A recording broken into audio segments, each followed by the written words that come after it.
بسم اللہ الرحمن الرحیم۔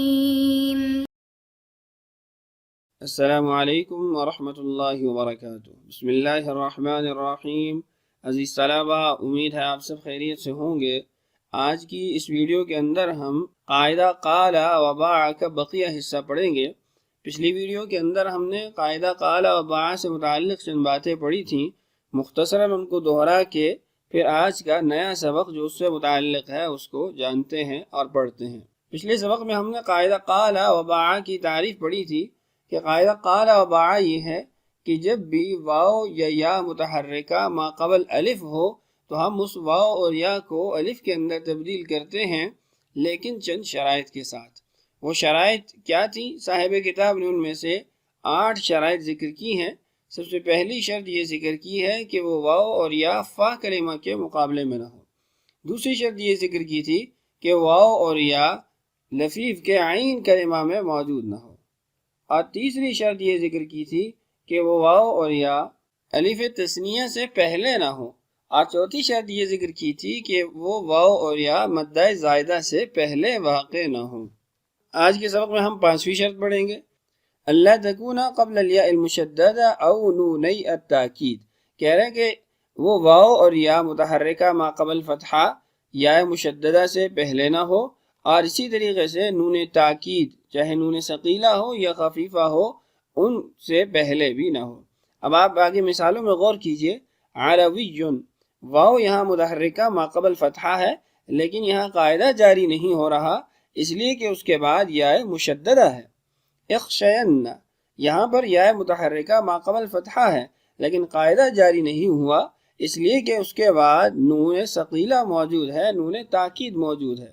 اسی طریقے سے اگر یہ اخشین ہوتا، نون خفیفہ ہوتا، پھر بھی یہاں پر قاعدہ جاری نہ ہوتا اس لیے کہ نون تاکید چاہے ثقیلہ ہو یا خفیفہ ہو وہ قاعدہ قال و باع کے جاری ہونے میں رکاوٹ ہے۔ یہ تھی 5ویں شرط۔ 6ٹھی شرط کیا ہے؟ اللہ تکون فی لون وعیب مثل عویرہ وصیدہ۔ کہہ رہے ہیں کہ 6ٹھی شرط یہ ہے کہ وہ واو اور یا جس کلمہ میں ہے وہ کلمہ رنگ اور عیب کے معنی نہ ادا کرتا ہو۔ یعنی اگر وہ کلمہ رنگ اور عیب کا معنی ادا کر رہا ہے اور اس کے اندر واو اور یا متحرکہ ما قبل فتحہ ہے تو پھر بھی قاعدہ جاری نہیں ہوگا۔ یہاں مثال دیکھیے، پہلی مثال دی ہے عاویرہ۔ عاویرہ، یہاں دیکھیے واو متحرکہ ما قبل فتحہ ہے لیکن قاعدہ جاری نہیں ہوا اس لیے کہ عاویرہ کہتے ہیں ایک آنکھ والا کانا۔ عیب ہے تو عیب کا ہونا یہ بھی قاعدہ قال و باع کے لیے رکاوٹ ہے۔ اسی طریقے سے دوسری مثال ہے سیدہ۔ سیدہ ٹیڑھی گردن والے کو کہتے ہیں۔ اب یہ بھی عیب ہے، یہاں پر بھی یا متحرکہ ما قبل فتحہ ہے لیکن ہم قاعدہ جاری نہیں کریں گے۔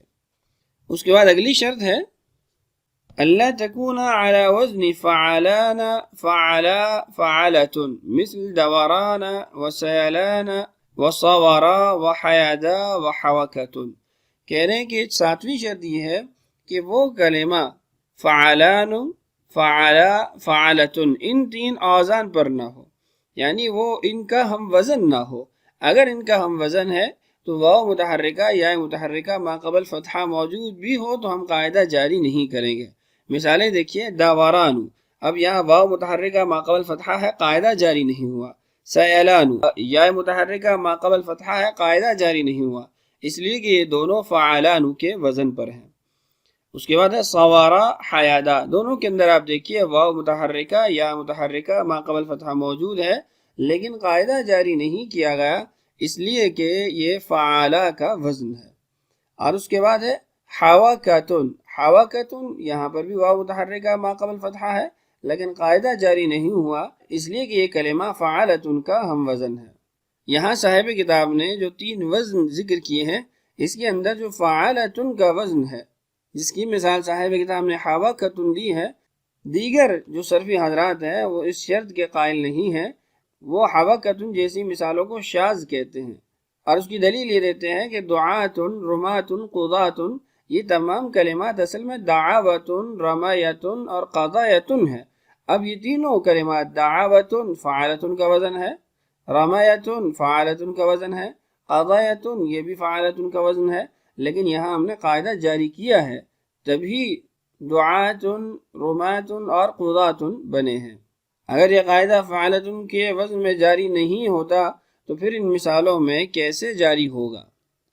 اس لیے یہ تیسرا جو وزن ہے فعالتن، اس کے اندر صرفی حضرات اختلاف کرتے ہیں۔ اللہ تکون فی افتعال بمعنى تفاعل مثل اشتور واعتبر بمعنى تجاور وتعاور۔ آخری شرط صاحب کتاب نے یہ ذکر کی ہے کہ وہ واو اور یا ایسے باب افتعال میں نہ ہو جو باب تفاعل کے معنی میں ہو، جیسے اشتور باب افتعال کا ایک کلمہ ہے، یہ تجاورہ جو باب افتعال سے ہے اس کے معنی میں ہے، کیونکہ تجاورہ کا معنی ایک دوسرے کے پڑوس میں رہنا ہے، اور اشتورہ کا معنی بھی یہی ہے، تو یہ تفاعل کے معنی میں ہوا۔ اسی طرح اعتبرہ جو باب افتعال سے ہے، یہ تعاورہ یعنی تفاعل کے معنی میں ہے، اس لیے کہ تعاورہ کا معنی کسی چیز کو باری باری لینا ہے، اور اعتبارہ کا بھی بعین ہی یہی معنی ہے، تو یہ افتعال بمعنی تفاعل کے ہے۔ تو یہ تھی 8 شرائط جن کی بنا پر ہم قاعدہ قال با کو جاری نہیں کرتے۔ اس کے بعد صاحب کتاب نے ایک تنبیہ لکھی ہے، اس کو بھی پڑھ لیتے ہیں۔ وہ تنبیہ کیا ہے؟ اس کا خلاصہ یہ ہے کہ قاعدہ قال و با کے مطابق جو الف واو اور یا سے بدلا ہوا ہے، اگر اس الف کے بعد کوئی ساکن واقع ہو یا فعل ماضی کی تائے تانیث واقع ہو جائے، اگرچہ وہ تائے متحرکہ ہی کیوں نہ ہو، تو اس صورت میں الف اجتماع ساکنین کی وجہ سے گر جاتا ہے، جیسے دعت جو اصل میں دعوت ہے، اب جب واو متحرکہ ما قبل فتحہ کی وجہ سے ہم نے اس کو الف کے اندر تبدیل کیا تو وہاں پر 2 ساکن جمع ہو گئے، الف ساکن اور تائے ساکنہ۔ اب اس صورت کے اندر ہم الف کو اجتماع ساکنین کی وجہ سے ساقط کرتے ہیں تو صیغہ دعت بن جاتا ہے۔ اسی طریقے سے دعو اصل میں تھا دعاو، اور ترضینا اصل میں تھا ترضینا۔ اب ترضینا اور دعاو دونوں کے اندر واو اور یا متحرکہ ما قبل فتحہ ہے، تو اس کو الف کے اندر تبدیل کیا۔ جب الف کے اندر تبدیل کیا تو صیغہ دعا آگے واو ساکن اور الف ساکن، ترضا آگے الف ساکن اور یا ساکن، پھر نون۔ اب یہاں پر آپ دیکھیے کہ جس واو اور یا کو ہم نے الف کے اندر تبدیل کیا تھا وہ بھی ساکن ہے اور اس کے بعد والا حرف بھی ساکن ہے، تو اجتماعی ساکنین کی وجہ سے جب ہم نے ان دونوں کو گرایا تو صیغہ دعو اور ترضینا بن گیا۔ اسی طریقے سے جو تثنیہ مؤنث غائب کا صیغہ تھا وہ اصل میں دعوتا تھا، اب دعوتا کے اندر واو متحرکہ ما قبل فتحہ ہے تو ہم نے اس کو الف میں تبدیل کیا، جس سے صیغہ دعاتا بن گیا۔ اب الف کے بعد تائے تانیث واقع ہے، اگرچہ متحرک ہے لیکن ساکن کے حکم میں ہے، کیونکہ اس کی حرکت عارضی ہے جو الف کی وجہ سے آئی ہے کہ الف ما قبل فتحہ چاہتا ہے۔ اصلاً تو یہ تا ساکن تھی جو واحد مؤنث کے صیغے میں بھی موجود ہے دعت۔ اب فعل کی تائے تانیث میں اصل سکون ہے، ساکن ہے، لہذا یہاں بھی الف حذف ہوا التقاء ساکنین کی وجہ سے۔ یہاں پر جو تا متحرکہ نظر آتی ہے یہ عارضی طور پر ہے، چونکہ اس کے ماضی کے صیغے کے اندر حرکت موجود نہیں ہے۔ تو یہ تنبیہ صاحب کتاب نے ذکر کی تھی، اس کا ترجمہ کر لیتے ہیں۔ تنبیہ ثم تسقط هذه الالف المبدلة من الواو والياء اذا وقع بعدها ساكن او تاء تانيث الماضي متحركة كانت او ساكنة۔ کہہ رہے ہیں کہ واو اور یا کو تبدیل کر کے جو الف ہم لائے تھے یہ ساقط ہو جائے گا اگر اس کے بعد کوئی ساکن حرف ہو یا ماضی کی تائے تانیث موجود ہو، وہ تائے تانیث متحرک ہو یا ساکنہ ہو، یعنی عارضی متحرکہ ہو یا ساکنہ ہو، دونوں صورتوں کے اندر ہم اس الف کو ساقط کر دیں گے۔ مثالیں دیکھیے، دعت، دعتا، دعو، ترضینا۔ دعت اصل میں دعات اور دعتا اصل میں دعاتا، اور دعو دعا آگے واو ساکن الف ساکن، اور ترضینا ترضا آگے الف اور یا ساکن اور آخر میں نون متحرکہ۔ اس کے بعد صاحب کتاب اس قاعدے سے متعلق ایک اور بات ذکر کرتے ہیں، وہ بات یہ ہے وَلَكِنْ فِي صِيَغِ الْمَاضِ الْمَعْرُوفِ مِنْ جَمْعِ الْمُؤَنَّثِ۔ یہاں سے صاحب کتاب ایک اور بات ذکر کرتے ہیں، ایک قاعدہ کی طرف اشارہ ہے جس کو بعض کتابوں میں مستقل اس سے جدا لکھا جاتا ہے، جس کو قلنا، طلنا، خفنا، بعنا والا قاعدہ کہا جاتا ہے۔ اس کا خلاصہ یہ ہے کہ ثلاثی مجرد اجوف کی ماضی معلوم میں جب قالا اور باعا والے قاعدے کے مطابق واو اور یا کو الف سے تبدیل کیا جاتا ہے، پھر الف اجتماعی ساکنین کی وجہ سے گر جائے تو اجوف واوی کی صورت میں واو اگر مفتوح یا مضموم ہو، یعنی اس کے ماضی کے عین کلمہ پر فتحہ ہو یا ضمہ ہو، تو جمع مؤنث غائب کے صیغہ سے لے کر آخر تک ماضی کے تمام صیغوں میں فا کلمہ کو ضمہ دی جاتی ہے، یعنی اس پر پیش آتی ہے تاکہ ضمہ واو کے حذف ہونے پر دلالت کرے۔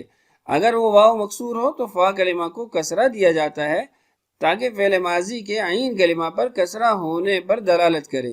اسی طرح جو یائی کی صورت میں بھی فا کلمہ کو کسرہ دی جاتی ہے، خواہ یا پر کوئی بھی حرکت ہو۔ یا کی صورت میں کسرہ اس لیے دیا جاتا ہے تاکہ یہ کسرہ یا کے حذف ہونے پر دلالت کرے۔ واو کے مفتوح ہونے کی مثال یہاں پر صاحب کتاب نے قلنا دی ہے، جو اصل میں قولنا تھا۔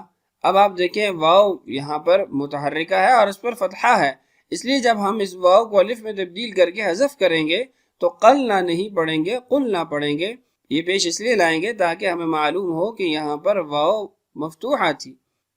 اسی طریقے سے آخر تک گردان چلے گی، قلنا قلتا قلتما قلتم قلتی قلتما قلتن قلتو قلنا۔ اور واو کے مضموم ہونے کی مثال یہاں پر صاحب کتاب نے قلنا دی ہے۔ قلنا کے اندر اصل میں تھا طولنا، طولنا واو متحرکہ ما قبل فتحہ الف کے اندر تبدیل ہوا، دو ساکن اکٹھے ہوئے، الف کو حذف کیا، اب طلنا نہیں پڑھیں گے، طلنا پڑھیں گے تاکہ ہمیں یہ معلوم ہو کہ واو اس پر ضمہ تھی نہ کہ کسرہ تھی۔ تو واو مفتوحہ ہو یا مضمومہ ہو، ان دونوں صورتوں کے اندر ہم فا کلمہ پر ضمہ لائیں گے۔ اور واو کے مکسور ہونے کی مثال یہاں صاحب کتاب نے خفنا دی ہے، اصل میں خوفنا تھا۔ واو متحرکہ ما قبل فتحہ الف میں تبدیل ہو گئے، اجتماعی ساکنین کی وجہ سے ساقط ہوا تو خفنا بن گیا۔